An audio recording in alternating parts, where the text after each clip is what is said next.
Josué capítulo 7 diz: mas os israelitas foram infiéis com relação às coisas consagradas. Acã, filho de Carmi, filho de Zinrim, filho de Zerá, da tribo de Judá, apossou-se de algumas coisas dessas consagradas. E a ira do Senhor se acendeu contra Israel. Sucedeu que Josué enviou homens de Jericó para a cidade de Ai, que fica perto de Bet-Aven, a leste de Betel, e ordenou a eles: subam, tá vendo? Subam. Jericó ficava embaixo, tiveram que subir a margem, não a leste, a margem oeste, a cadeia de montes da Judeia. Subam e espionem a região. Eles subiram e espionaram lá em Ai. Quando voltaram a Josué, disseram: não é preciso que todos avancem contra Ai, porque são poucas pessoas lá, bastam uns 3.000 homens, 2 a 3.000 homens para atacá-la. E então, bom, versículo 4 diz que eles na verdade foram atacados, eram um pouco, mas foram atacados. Versículo 5 diz que chegaram a matar 36 homens de Israel morreram. E então, versículo 6 diz que Josué e as autoridades ficaram lá prostrados diante da arca do Senhor, colocaram terra na cabeça, né, cobrindo a terra com a cabeça com terra, direto, o dia todo, ficou o dia todo lá, ficou até a tarde. E então o Senhor vai e fala com Josué. Na verdade, Josué começa a se queixar, ele diz assim, ó, versículo 7: ó soberano, por que fizeste esse povo atravessar o Jordão? Foi para isso? Foi para nos entregar na mão dos amorreus e nos destruir? Sim, antes nós tivéssemos ficado no lado de lá, no lado leste do Jordão, nós teríamos ficado contentes lá, porque lá nós tivemos vitória e não derrota, né, Josué? E aí ele diz: o que eu posso falar? Não tenho o que falar. Israel foi derrotado. E agora os cananeus vão divulgar isso, e os outros vão se juntar e vão acabar com a gente. Aí no versículo 10, o Senhor vai e fala para Josué: por que você ainda está prostrado aí? Se levante. O caso é que Israel pecou, Josué. Versículo 11 diz: Israel pecou, ele violou a ordenança, a aliança, né? Ele se apossou de coisas que eram condenadas, ou seja, coisas consagradas para o fogo, anátema, coisas separadas para ser destruída. Eles se apossaram dessas coisas, roubaram essas coisas condenadas e esconderam junto aos seus bens. Por isso é que os israelitas não conseguem resistir ao inimigo, aos inimigos.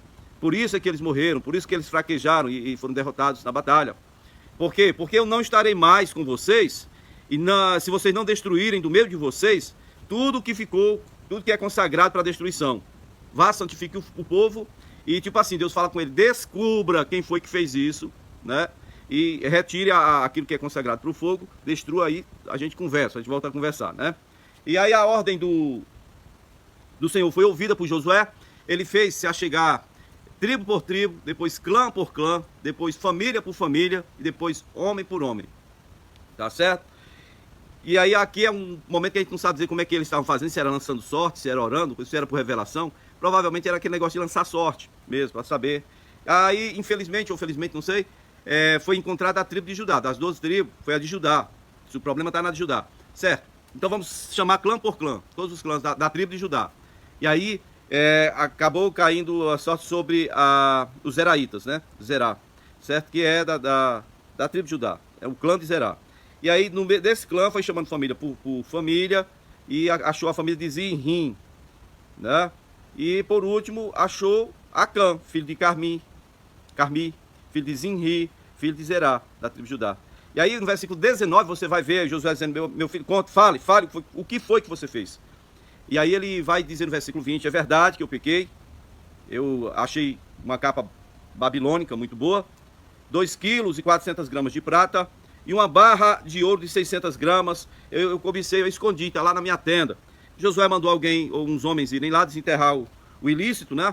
Trouxeram, versículo 24 diz: então Josué, junto com todo Israel, levou Acã, bisneto de Zerá, levou a prata, levou a capa babilônica, levou a barra de ouro, levou seus filhos e filhas, não fala da esposa, levou seus bois, tadinho dos bois, levou seu jumento, suas ovelhas, levou a sua tenda e tudo o que lhe pertencia ao vale de Acor. Muito bem. Ó, filho é parente, mulher não é não. Eu acho que a mulher foi poupada, você acha? Eu não sei por que aqui não foi citado, mas algumas pessoas dizem que ela foi poupada. A esposa não é parente não, parente é filho que foi gerado, tem em sua semente, tá? Esposa é cônjuge. Bom, o que acontece? Aí o que eles disseram? Disseram para Acã o seguinte: você nos causou grande desgraça e hoje o Senhor lhe causará desgraça. E todo Israel apedrejou e depois apedrejou também os seus, né? Queimou tudo e todos, queimou tudo a fogo. Então ergueram uma enorme quantia de pedra, uma coluna de pedra sobre o Acã, e dizem que e sobre as coisas que foram queimadas, né? E dizem que até hoje está lá, aquele vale se chamou Vale de Acor, porque o Senhor apartou-se da ira quando viu que Israel fez essa justiça, essa severidade com o Acã, né, que foi o que pecou. Bom, a gente vê aqui, foi ele que pecou. Será que não tinha outro? Gente, não sei.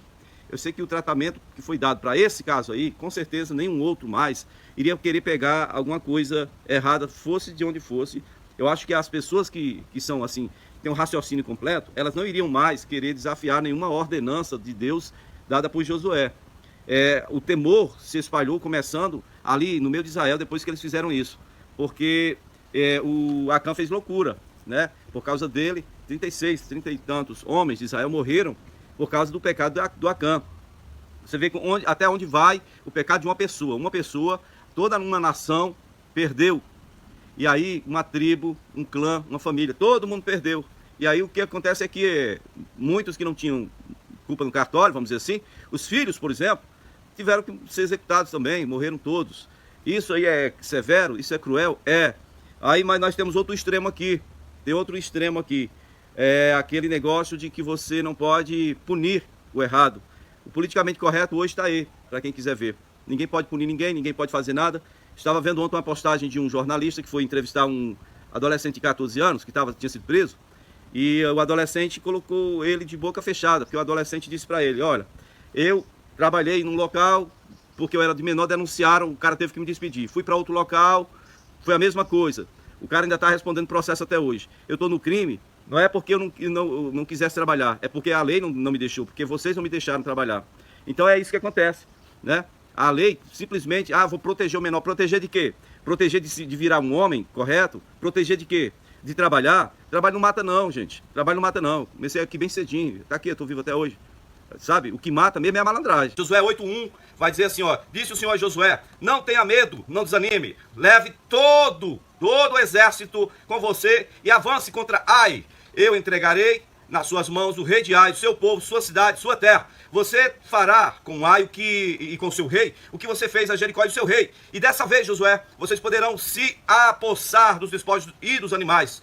Prepare uma emboscada na cidade. E aí Josué fez como o Senhor mandou. Ele separou os melhores homens, 30 mil homens, os melhores guerreiros. Eu quero que você entenda uma coisa. Aqui nesse texto tem uma parte que parece estar contradizendo, porque no versículo aqui 4, do 3 ao 5, vai dizer que ele separou 30 mil homens. E aí lá na frente vai dizer que foram 5 mil, né? Lá no versículo 13, né? 12, 13 por ali, vai dizer que foi só 5 mil na emboscada. Então, eu quero que você entenda mais ou menos como é que foi. O Senhor disse que tinha que fazer uma emboscada por trás da cidade de Ai. Preste atenção. Toda vez que você olha um mapa no Google Maps, à sua direita vai estar o leste, oeste, norte, sul. Então, a cidade de Ai estava entre Betel e Bet-Aven. Estava ali no meio. Né? Então, o que acontece é o seguinte. Josué enviou 5 mil homens à noite. Ele veio à noite com 30 mil. Ficou ali por perto, teve por lá.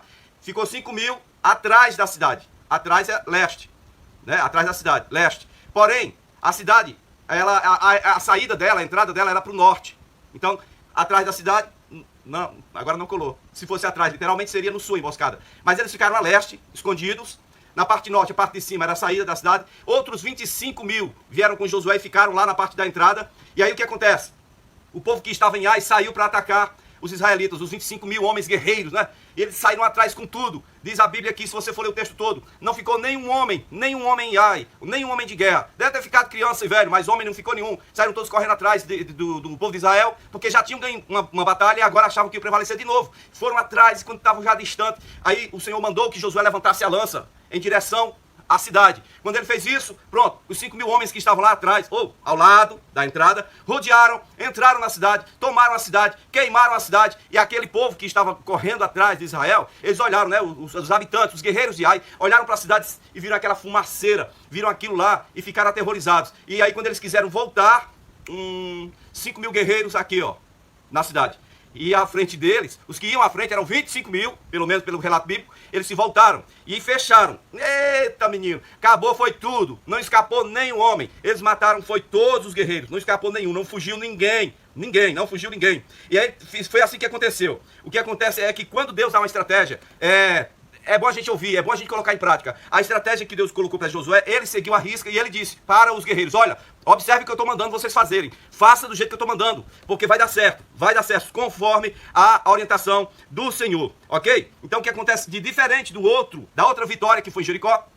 Primeira diferença, aqui eles vão poder pegar os despojos de guerra e os animais. Lá em Jericó, eles não lutaram para ganhar a vitória, para ganhar a cidade, para tomar a cidade. Não, ali foi o Senhor que a destruiu os muros, né? Então eles não tinham que participar em nada. Agora veja o princípio de Deus aqui, como Deus é justo. Porque agora em Ai, eles tiveram que lutar, eles tiveram que ouvir Deus, eles tiveram que criar estratégia. E deu certo. Quando o Senhor gera a estratégia, quando Ele comanda as coisas que a gente ouve, dá certo. E agora, como Ele é justo, Deus justo, Ele disse, aqui vocês vão poder pegar os despojos de guerra e vocês vão pegar todos os animais. Mas o resto você tem que queimar, destruir tudo, tá certo? E prenderam o rei de Ai, eles prenderam o rei e levaram esse rei para Josué, que o enforcou, deixou lá ele pendurado até de tarde. Quando foi à tarde, Josué disse, pega o corpo dele e joga lá na entrada da cidade. E aí colocaram um monte de pedra, fizeram um montão de pedra. E a cidade foi reduzida a ruínas até o dia de hoje, diz o texto, até sempre. Agora o que acontece, que se você olhar no versículo 23, os que morreram, diz aqui, ó, do 12 mil, homens e mulheres caíram mortos naquele dia. 12 mil só.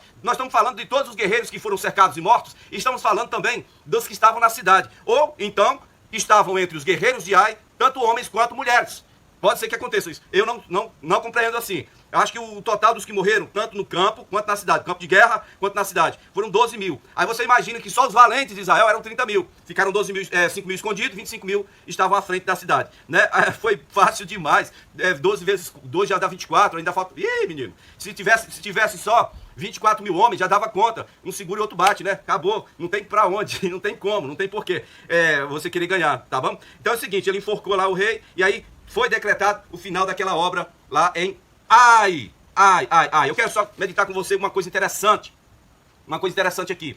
Quantas vezes em nossa vida nós não damos ouvidos às estratégias do Senhor? Porém, aquilo que o Senhor não nos manda fazer, nós queremos fazer e ainda achar justificativa bíblica para prevalecer. Né? Tem coisas e mais coisas que a Bíblia nos manda fazer, que o Mestre Jesus nos manda fazer e não fazemos. Mesmo assim queremos ter vitória. Tem coisas que nós devemos ao Senhor, como a obediência irrestrita, né? Deveríamos obedecer de forma completa. Não obedecemos, mas queremos inventar coisas e ainda queremos dizer que isso é para a glória de Deus. Então quando estamos lamentando, estamos chorando porque perdemos, porque não conseguimos vitória, o que nós fazemos? Vamos atrás dos ungidos. Os ungidos podem orar por nós, os ungidos podem resolver, os ungidos podem resolver, eles podem interceder por nós. Não é assim não, querido. Não é assim não. Ou você ouve o Senhor, ou você vai ficar sem ser ouvido quando você clamar. Tá? É o que diz em Provérbios capítulo 1, lá no finalzinho. Leia o livro de Provérbios, capítulo 1, lá do versículo 28, até o final. Você vai ver como é que Deus trata as pessoas que não ouvem. Cara, ei, caríssima, presta atenção. Primeiro mandamento está descrito lá em Deuteronômio 4 e 6, né? 4 e no capítulo 6 também.